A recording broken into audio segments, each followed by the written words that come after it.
Pourquoi le même Dieu qui peut permettre à quelqu'un de le faire, là, pourquoi lui ne peut pas devenir sur la forme humaine sur la terre? D'accord. La Bible va répondre dans 2 Chroniques. D'accord. 2 Chroniques. Est-ce que vous comprenez? Parce que Salomon se pose la question. Il dit, mais quoi? Dieu habitera-t-il réellement sur la terre avec les hommes? Le ciel des cieux et des cieux ne peut me contenir. À plus faire raison cette maison que j'ai bâtie. Et je dis amen à ça, parce que exactement, si Dieu se présente sur sa forme divine, on ne peut le voir. Par exemple, Isaac est devenu aveugle lorsqu'il a vu Dieu. Il n'a même pas vu Dieu, c'est la lumière seulement qu'il a vue. Il a dit à Dieu, ne me présente plus ta face. Mais Dieu sait que s'il vient sur cette forme-là, personne ne pourra être à côté de lui. C'est-à-dire que sa sainteté-là ne pourra pas permettre à quiconque se mettre à côté de lui, même pas les rabbins, même pas ceux les déteneurs de la loi. Personne ne pourrait se mettre à côté de lui dans sa position divine, c'est-à-dire que dans sa position Dieu.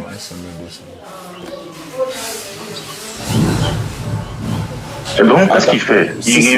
Il vient sur une autre forme. Tel qu'il s'est présenté à Abraham.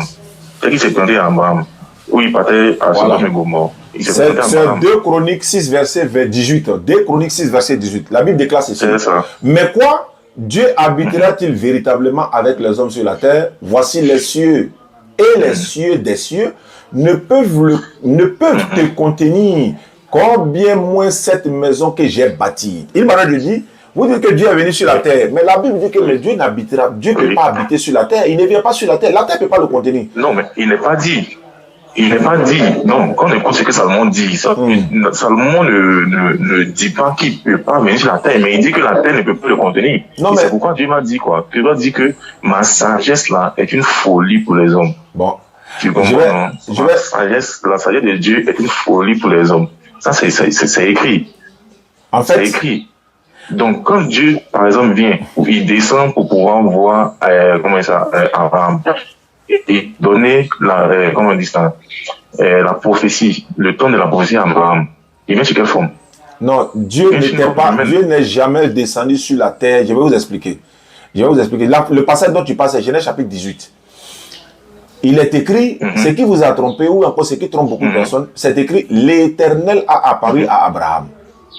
Donc, dès que vous avez vu l'Éternel, pour vous en même temps c'est Dieu. Alors que dans la Bible, l'homme, l'être humain est appelé l'Éternel dans la Bible. Est-ce que vous comprenez? Les anges sont appelés éternels dans la Bible. Les hommes. Pardon? Est-ce éternel avec grand E? Est-ce un éternel avec grand E? Tu comprends maintenant que l'éternel peut s'attribuer à un ange. Donc c'est les anges qui se sont. Et puis je vais vous donner même le nom des 3 anges là. Parce que ce n'est pas. Ça, c'est pas dans la Bible, ça c'est dans le Wumash ça. Wumash, c'est le document qu'on a pris. L'éternel là, le mot éternel là est une attribution. Pour quelqu'un qui vit sans mourir, sans d'éternité en éternité, on peut l'appeler éternel puisque c'est une attribution. Comme je l'ai dit, mais selon la Bible là, ce mot éternel est attribué à des mortels dans la Bible, tels que les anges et les êtres humains. C'est la Bible qui a fait tout ça là-haut. C'est la Bible qui nous a mis dans tous ces problèmes-là. Vous plutôt. Tu vois, donc, c'est ça. Parce que la même Bible, je vais vous expliquer. Nous sommes pas le problème. Non, en fait, la compréhension. Voilà, je vais parler de la compréhension. L'Éternel a apparu à Abraham pendant la chaleur du jour. Il était assis à la tente, devant sa tente, voilà, etc., etc. Mais l'Éternel dont on parle, c'était 3 anges. Il y avait Michael, il y avait Gabriel, et puis il y avait Raphaël.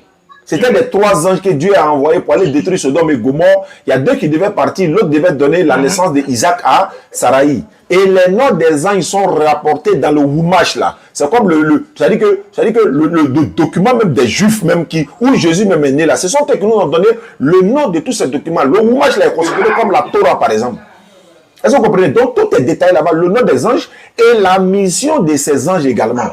Il y a un qui devait guérir la femme d'Abraham, l'autre devait soigner, l'autre devait aller... Voilà, chacun avait sa mission. Ils sont 3. Gabriel, Raphaël et puis Michael. Les noms sont mentionnés. C'était des anges, mais ils ont mis l'Éternel. Et puis ils ont mangé. Ils ont mangé avec Abraham. Dans la Bible Parole de vie, par exemple, on dit qu'ils ont mangé 25 kilos de farine. Est-ce que Dieu mange? Dieu ne mange pas, c'était des anges.